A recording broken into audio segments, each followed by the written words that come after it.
Let's do this. The Cult of Hockey podcast by the faithful and for the faithful. I'm David Staples of the Edmonton Journal, and I'm here tonight with Kurt Leavins. Welcome, Kurt. Hi, David. I really hate losing with a rink half full of Leafs fans. That sucks. Yeah, half the fans were yelling, "Go Leafs, go," and the other half were yelling, "Ref, you suck." So it was. I don't find. I find the most embittering losses for me, Kurt, are games where I think the refs have played a big impact on the Oilers. And this is as bitter as I've been all season about the refs tonight. Like, this is whether I'm right or wrong. I'm not saying I'm right. I could be wrong. Yep. I'm just saying how I feel about it. This is as bitter as I felt since the Stanley Cup final last year against Florida. Where it just feels like that, where the Oilers got jobbed by the refs to me. And it wrecked the game for me, honestly, Kurt. After the halfway through the third period, I didn't even want to watch the rest. I just couldn't barely stand to watch this. And I know some fans have turned off the NHL because of this feeling. They don't watch it anymore. So anyway. Well, I think that's an absolutely fair emotion to have. And I'm looking forward to discussing it with you. When I look at this game tonight, I think three things decided this game tonight. I thought officiating, Anthony Stolarz, and the Edmonton Oilers decided this game tonight. With all due respect to the Toronto Maple Leafs, I don't think they won this game so much as the Oilers lost it. I agree with your three things. Let's get into our two good things, two bad things, and two numbers. Kurt, what is your good thing? My good thing is Kasperi Kapanen, who I thought was the best Edmonton Oiler tonight. Right from the word go, actually. There were other Oilers who I thought really had good moments tonight, but I thought Kasperi Kapanen had a full 60 minutes. There was that hard forecheck early, then he passed the puck right in front of Draisaitl for that slot in the shot. Shot in the slot, rather. Yeah. And then another heavy hit right at the end of the first period. And then he took the Podkolzin feed, and what a shift that was from Vasily Podkolzin on the 2-2 play. Just a terrific shift in his own zone, and then gave it to Kapanen. And I think Domi's still looking for his jock after getting deked in the high slot by Kapanen. And then just the prettiest wrist shot, hey? No chance for Stolarz on that. Just a great shot from the deep slot. Beautiful, high skill goal. We talk about Kapanen all the time. Like shifts like that, you wonder how this guy hasn't been a multiple 30 goal scorer, right? Because he just looks so fluid and skilled out there. It was a beautiful goal. It was a really good game from him. And given the state of the Oilers' penalty killing, I can't help but wonder if since Kapanen seems to be playing pretty well, maybe they should try him on one of those units, because the guys that are on it sure as hell aren't getting it done right now. So Kasperi Kapanen graded to 7 tonight, the highest graded Oiler in a 5-2 loss. He is just playing with such tremendous confidence and showing tremendous skill. Mm-hmm. It's game after game after game where he just does things. It's like, who is this guy? And he did have a 20-goal season, if I'm not mistaken, earlier in his career. Yep. He was a first-round draft pick, and there was some, I think it was he in Toronto or Pittsburgh when that happened? There was a real feeling that this was going to be a player, like a top 6 player at one point, and it got so bad where he was bumping around team to team, and he got waived last year, and the Oilers picked him up and didn't do that. In the regular season, he was pretty uninspiring. But man, he came on in the playoffs. Mm-hmm. But now it's a whole nother level. And I've talked about this before, like great players make okay players better. Mm-hmm. The great players get better, and then the other guys get better. Kapanen and Podkolzin are getting better, and they're getting better. And Kapanen is just playing with immense confidence. So in terms of, now his sample size for the season is only 18 games and 245 even strength minutes. But he is 4th on the team right now, Kurt, in even strength scoring.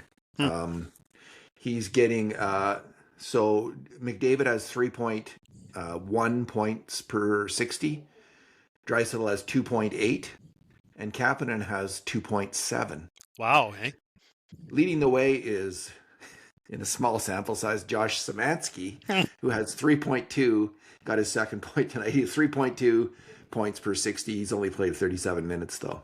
So You keep that mentioned up, Josh Szymanski. Kapanen 5-on-5 or at even strength. 5-on-5 tonight at natural stat trick. 17-5, 77%. One of the best on the team. Vasily Podkolzin was the best at 78%.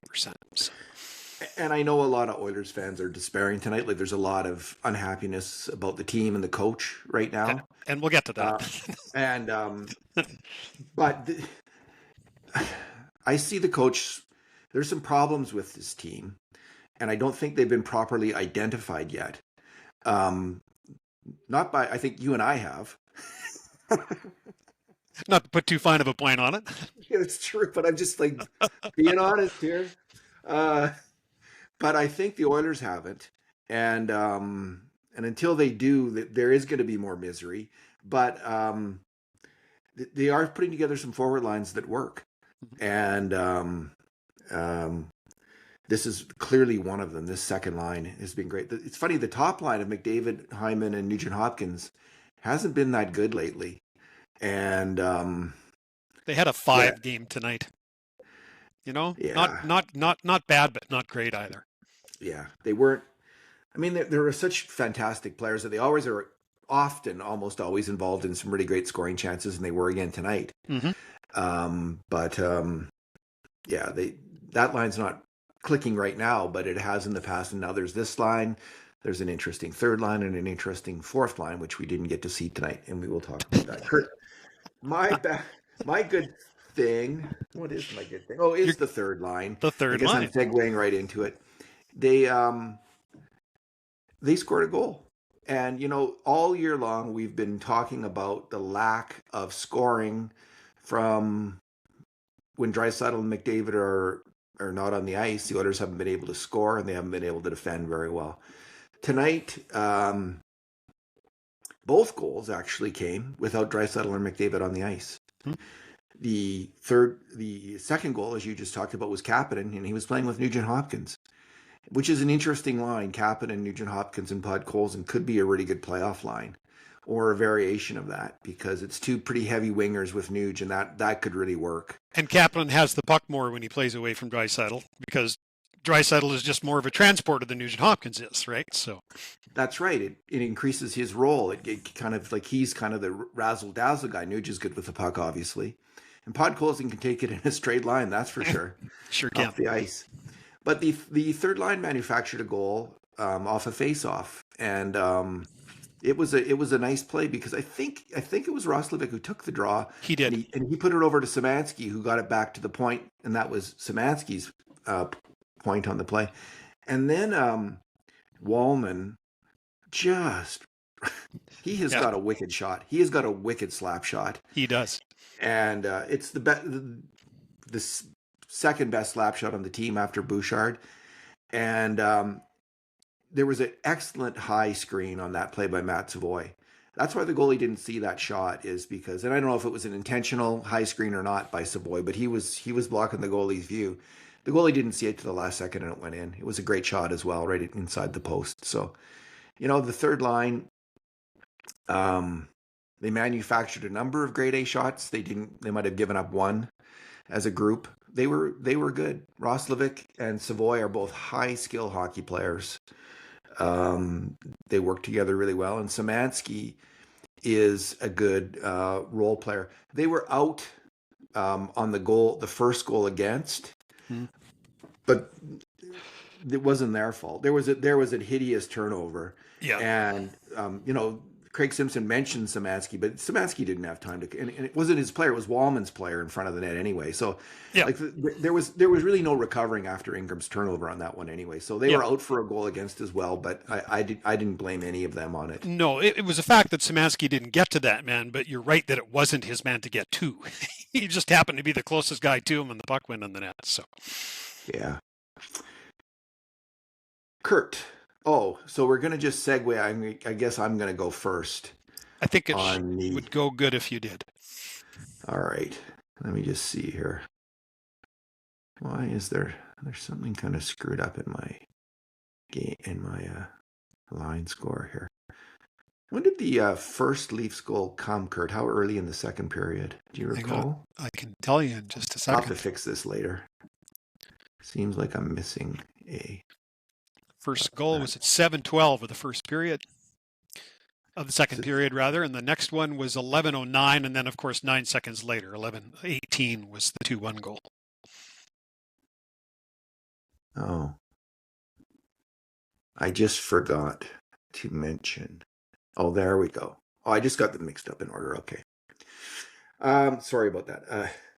Brain glitch on my part. So, Matt Savoy did take a penalty. And it was, I'm going to say, a marginal penalty. Szymanski is rushing the puck up the ice from the Oilers' end. He's at the opposition blue line watching and expecting a pass, I believe. And I think he's just getting open for a pass. That's his body movement. And Stetcher backs up right into him.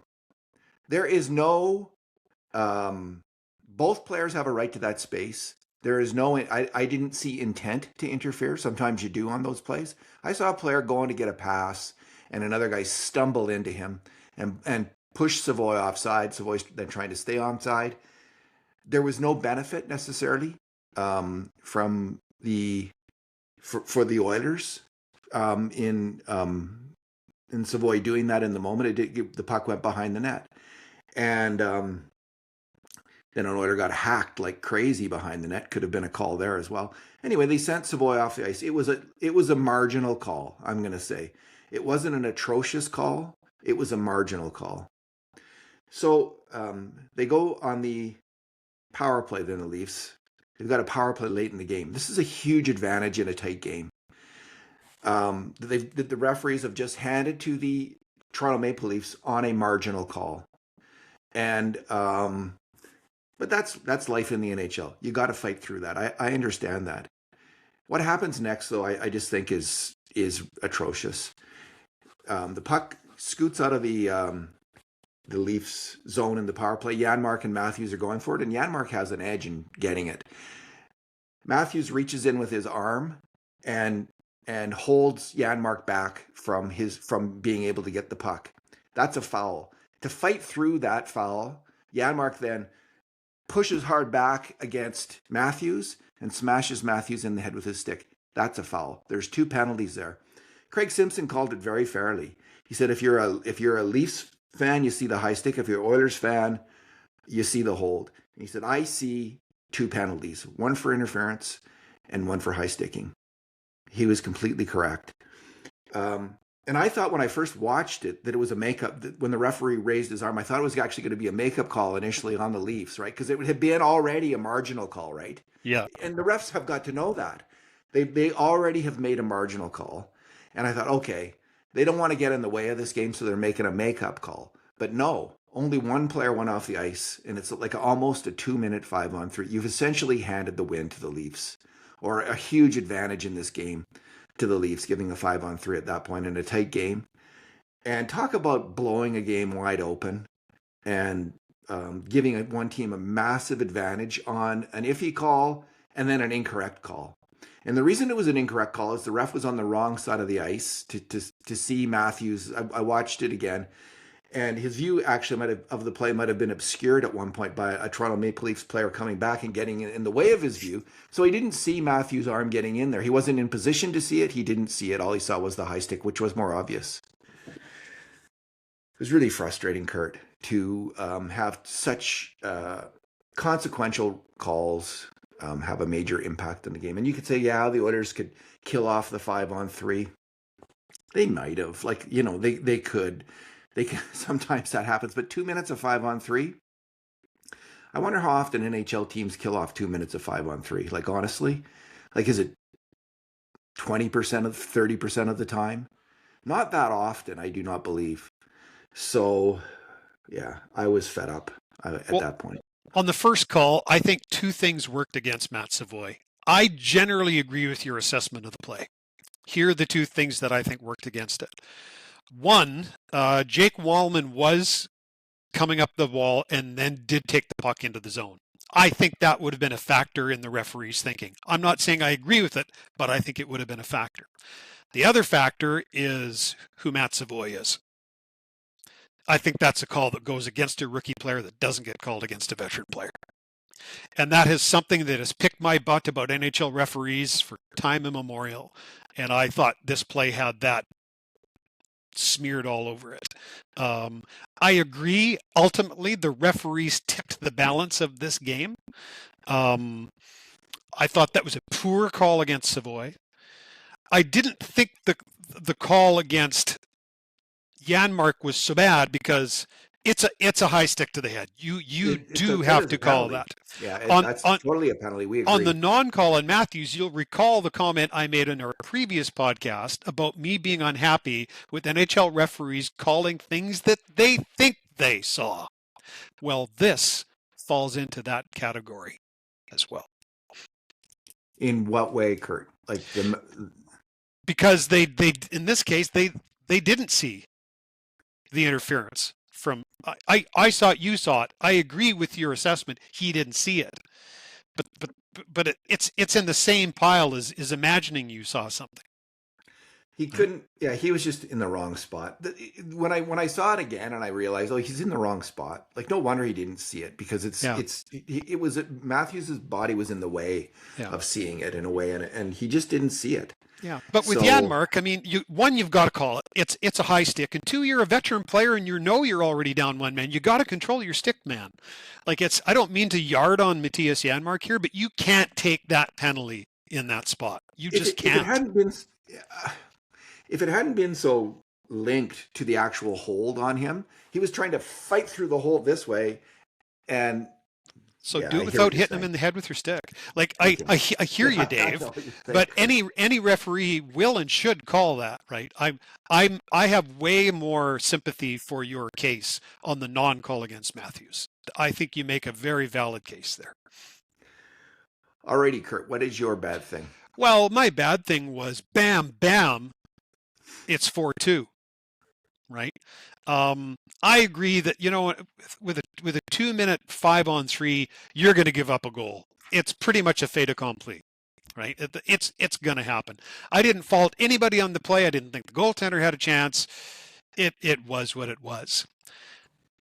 But the PK, which has not been good, at that point, they should understand, okay, this is still a 3-2 hockey game. The result of this game still hangs in the balance, and we've got less than 2 minutes to get out of this and battle back again. You got to kill one of the two. It's acceptable on a 5-on-3 to get scored against once. It isn't acceptable to get scored against twice. Correct. Right? And if you look at that play, 3 of the 4 Oilers players on the ice didn't get their stick on that seam pass. And the goaltender, you could even argue the goaltender didn't get across in time to stop the one-timer. I didn't hate the goal against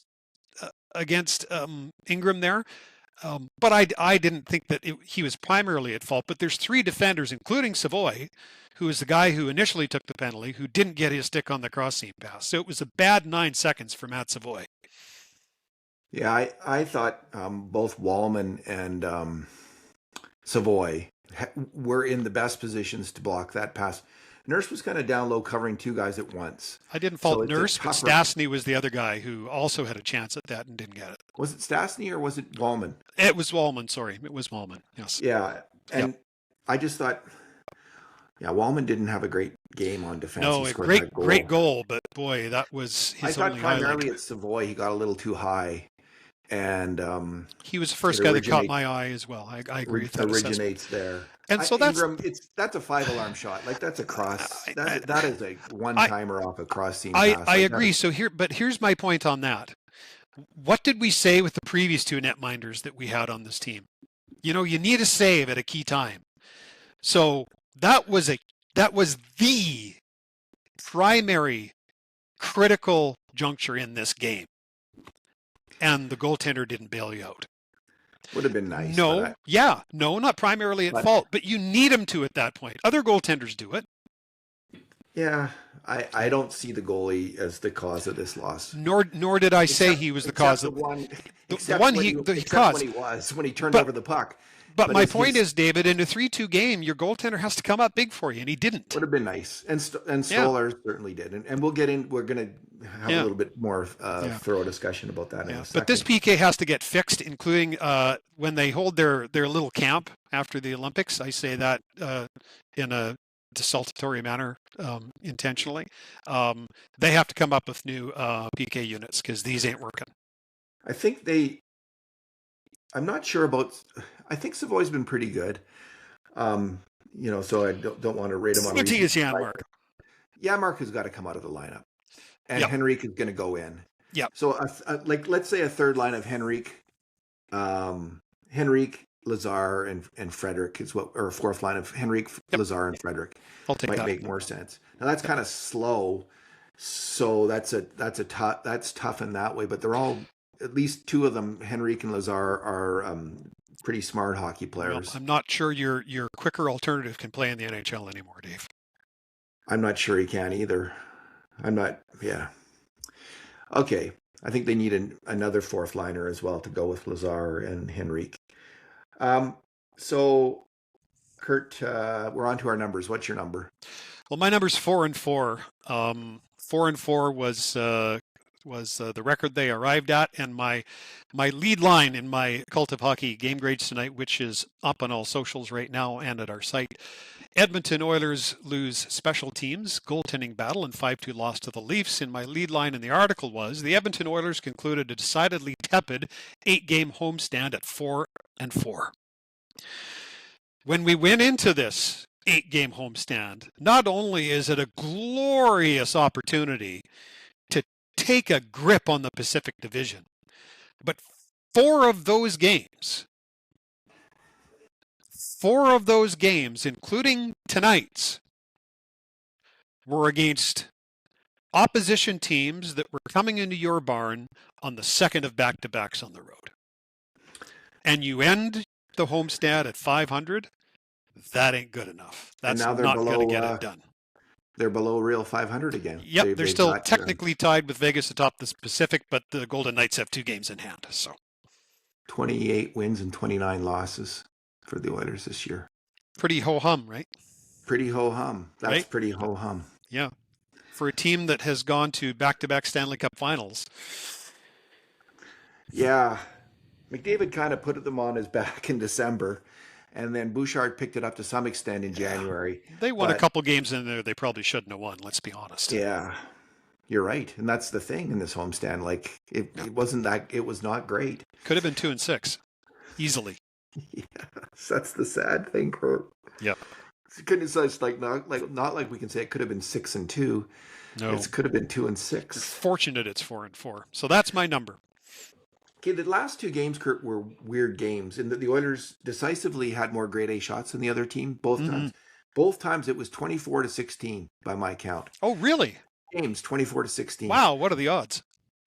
Not high, especially with that, like, the super high event games. And the Oilers came into this game. Oh, we've got to improve our defense. Tristan Jarry ripped a strip off him, which was, I thought, was fine.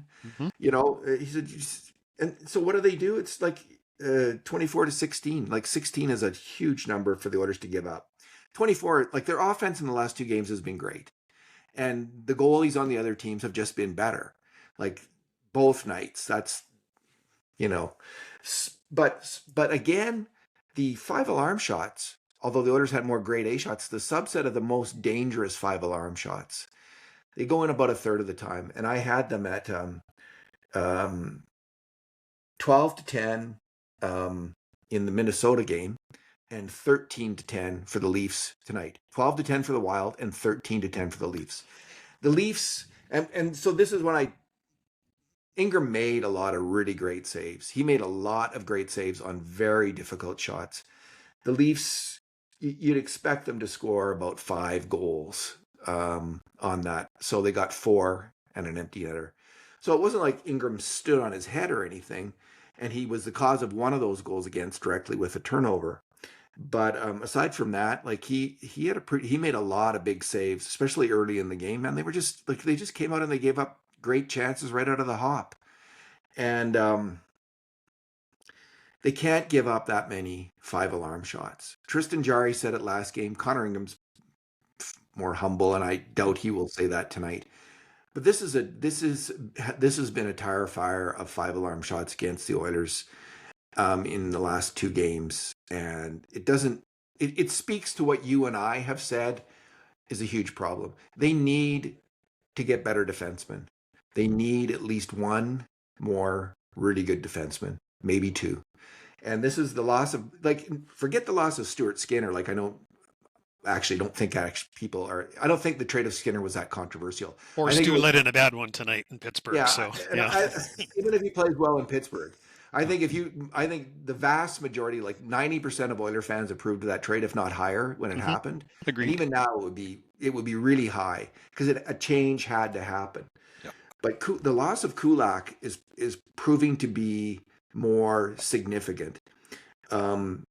He solidified that bottom pairing, and just right now, and it's not the only problem. Jake Wallman also had a really rough game on defense tonight, and let's just talk about that goal, Kurt. That I guess is that the first goal against? Yeah. It just there is Mangiapane gets benched, and because he's taking the puck in over the blue line, charges in, and turns it over. And Mangiapane, we should say, to this point in the game, Mangiapane's been their best player. He had been really good. He had been involved. He had been greasy. He had been everything we'd hoped from Andrew Mangiapane. Yes, his best 20 minutes of the year. He got benched after that. I thought it was a little severe, honestly, because it wasn't the worst thing on that goal against Wallman's pinch. Was not his pinch. His bad line change. Is it the second 2 games in a row? Yeah, and again, same with the plays right in front of him. They're charging up the ice, and both times he just goes off. Yeah. When he could back up, he could start backing in. And instead, it's this 2-on, just this absolutely dangerous. Nylander's coming in there, I think it is. And there's two wicked shots, first by Nylander and then on the rebounder by Michelli, that Ingram manages to stop. Like, great saves. Like, unbelievable saves in that moment. And then Bouchard has the puck. He turns it over. And Frederick's a little slow getting to the shot. They're all scramble mode at this point, though, because of the mistakes by Wallman and Mangiapane. And Stastny isn't able to get the stick on the deflected shot. And it's in the net. The Leafs have got the first goal. And it's like, geez. I felt a little bit bad for Mangiapane on that play because, on one hand, yes, it's a turnover. But it's not like he just about got it to the Toronto blue line and then turned it over. Like it was pretty much to the hasher, right? He was deep. He was fairly deep. Yeah. So it's like, that play's going to happen sometimes. It's not like this guy got to the blue line, instead of dumping it in, tried to make a fancy move, got poke checked, and the puck went the other way. That wasn't this play. And so when he got sat down after that, and the coach, Knobloch isn't particularly well spoken, so he had a hard time spitting this out after the game, but he more or less admitted the turnover is why he got benched.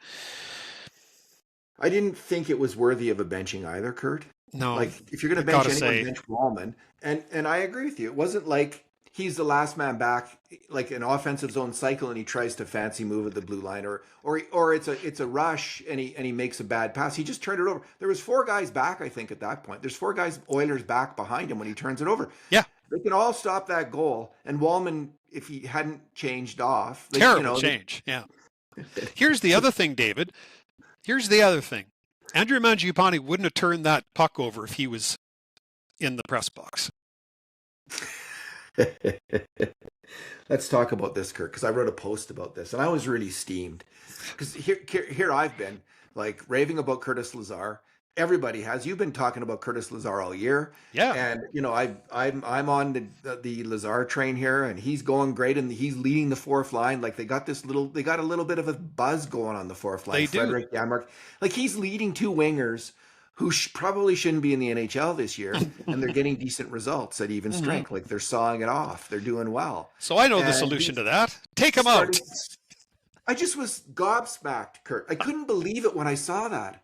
Like, did they take him out because he's the least um, aggressive person who, like, in terms of complaining, he's just a good soldier. He doesn't complain. So, oh, let's take out, instead of taking out Janmark, who probably deserves to be benched. Like, deserves to be benched at this point. Like, he's not He been does. good on the PK. No, He scored 3 goals in the last year and a half in the as a forward. And someone said to me, "Well, the game isn't all about offense, David." I know, but 3 goals for a forward in a year and a half, ain't it's a good. little bit about offense.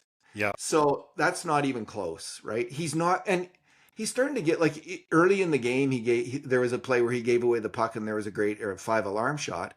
His problems handling the puck now are in the defensive zone as well. He doesn't seem to have the hand speed, confidence, coordination, or whatever. He's lost his hands, and they're on him, and he can't make the plays he used to. I mean, I was a huge Matthias Janmark fan for a I long know you time, and were. I'm just it's over. Yeah. But I'll be honest, when I saw that note tonight, I thought that someone had accidentally posted the pregame note from the last time that Knobloch made this decision. And I thought, no, that's from a previous game. He didn't do it again. He wouldn't do it again. Oh, he did it again. Like, on what planet was that a good decision? I get, okay, we have to get Andrew Mangiapane into a game. Yes, I actually do we get agree. that, right? I get it So too. so take out a winger for a winger. Yes, Frederick is not a center. Like Chris Knobloch has got to be a good enough coach to realize Trent Frederick, whatever he is not a center. Like, he doesn't handle the puck very well. He doesn't skate with the puck very well. He's not the guy who's going to take the puck out of your zone. He doesn't work with the defenseman very well to advance the puck. He can go in there and hit Hmm. and grind a bit. And there was some moments of good puck protection tonight. He and Janmark actually had some good moments with Leon Draisaitl, to be fair.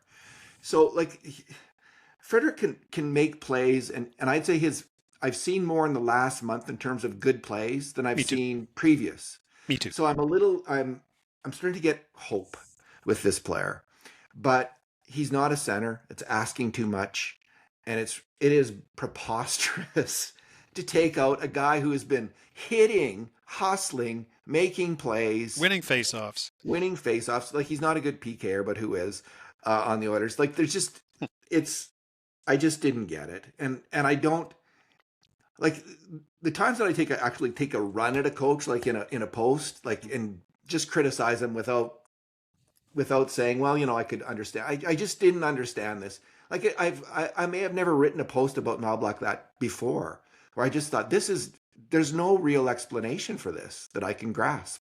I don't get it. I'll refer back to my number one thing from my 9 Things column on Sunday.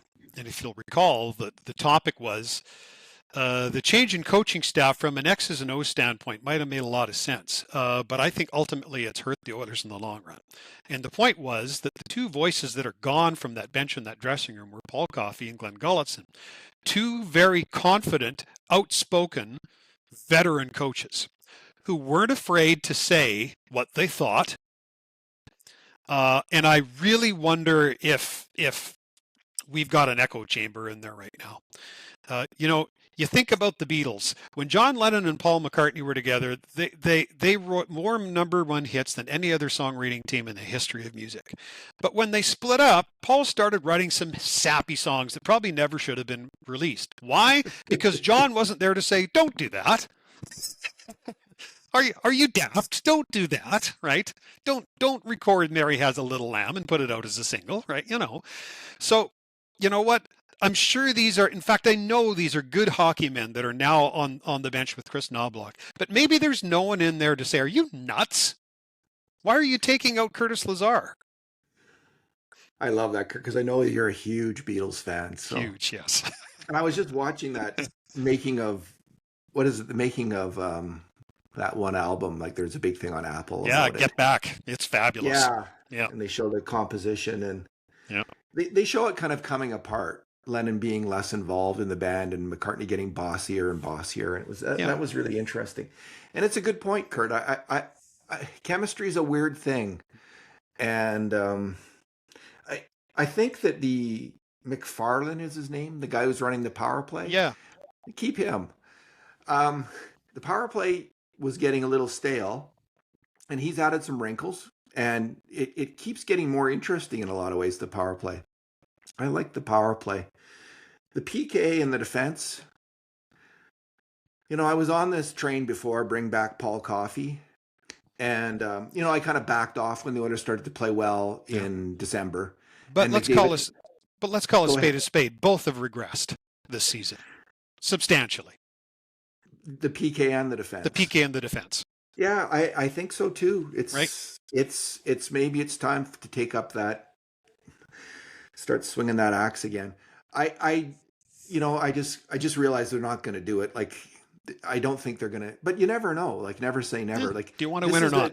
Do you want to win or not? And this team, I don't care what anyone says. I'm still a believer in this team. I think this team can win the Stanley Cup, and they've got to tighten up their defense, whatever it takes. And the defense they're playing right now will not get them out of the West. Yeah, you're supposed to, like, the Oilers on average give up about 6 5-alarm shots, like 13 in a game against the Toronto Maple Leafs, who aren't exactly, outside of 2 players, they're a crap team. So it's something's wrong with the defense, and even when they were winning, they didn't cut down on their grade A shots. No. Even when they went on the win streak. Yep. Now their goalies played better for a while, and that helped. And McDavid played great. They were mostly outscoring their mistakes. Yeah. And Ingram played, I think, well enough to win tonight. And he was just peppered with shots, with 5-alarm shots. But they just can't keep giving up that many.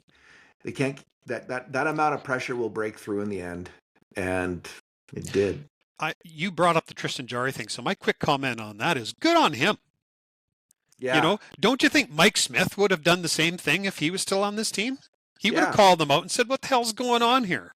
You bunch of jokers! It's time this circus left town." Right? I'm glad he spoke up. For there were some people out there going, "Oh, you can't do that." Why the hell not? If you've played hockey, that you'll know that when your own team isn't playing well, there'll be that guy in the dressing room who will. The coaches don't need to be in the room. In fact, it's better if they're not, right? Coming peer to peer. There's that guy in the room who he knows exactly what he's doing and exactly what he's saying. And I don't think that was a slip of the tongue at all from Tristan Jarry.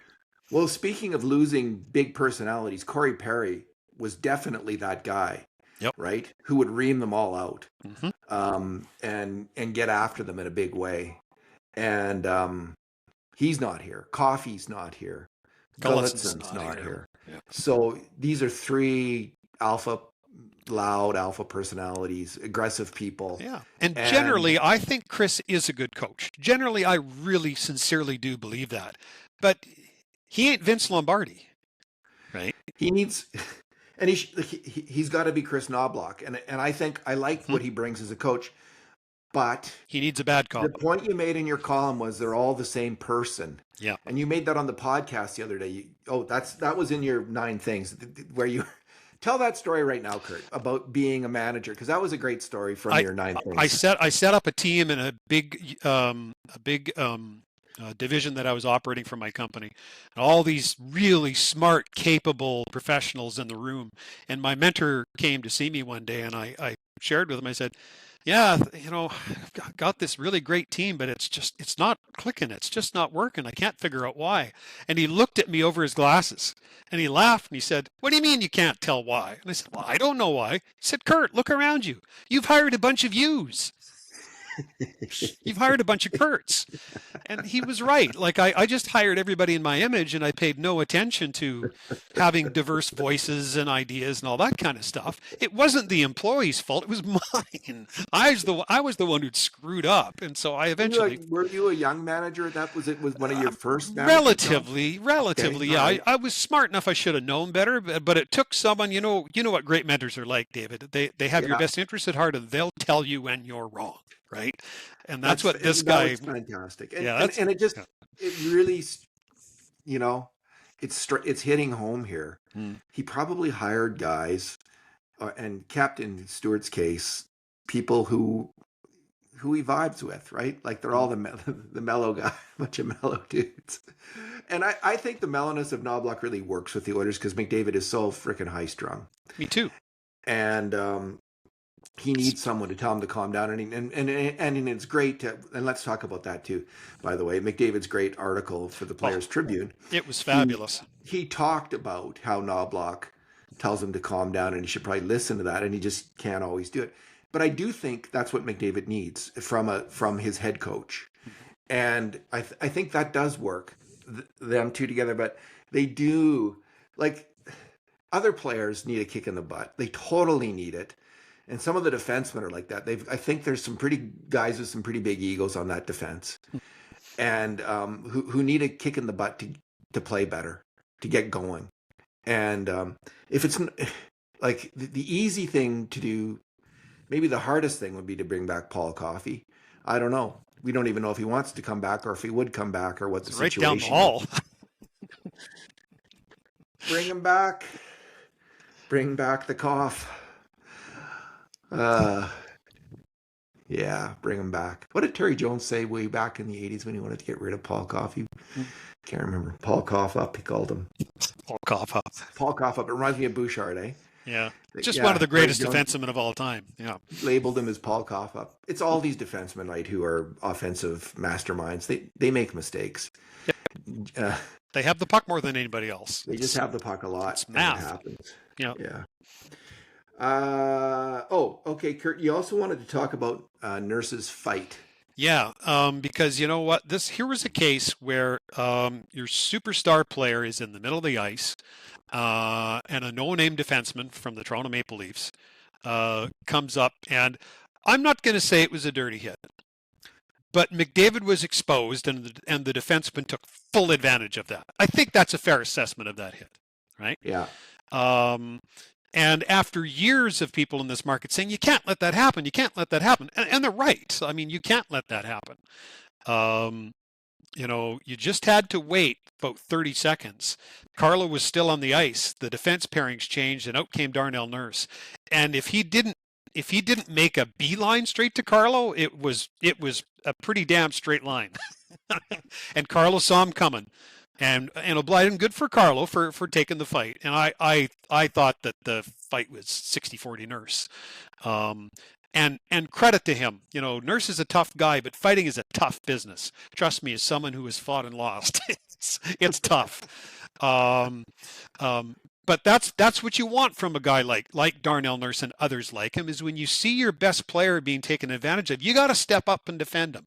And so, while Darnell Nurse is far from the perfect player, and maybe he's paid too much, but on that particular play, I give him full credit for stepping up when his captain and his team needed him to. Good on him. I think he may have, personally, I think he may have been the best. I thought he had a good game. I thought he was pretty good too. Yeah. So, and I love that. And I think we both agree that the physical Darnell Nurse is the best version of Darnell Nurse by far. And that's what he needs to bring. Just quick puck moving, be mean, unadventuresome defending, where he holds his position and hammers people. Yeah. I just wanted to play, I'm just trying to think who played that game that I like Scott Stevens. Just imagine he's Scott Stevens and play that game. Because Scott Stevens wasn't rushing the puck all the time. That wasn't his game. And it shouldn't be Darnell Nurse's. It should just be stay-at-home defenseman who hits people really hard. There's a great saying that applies to that. He arrived at the rink in a foul mood.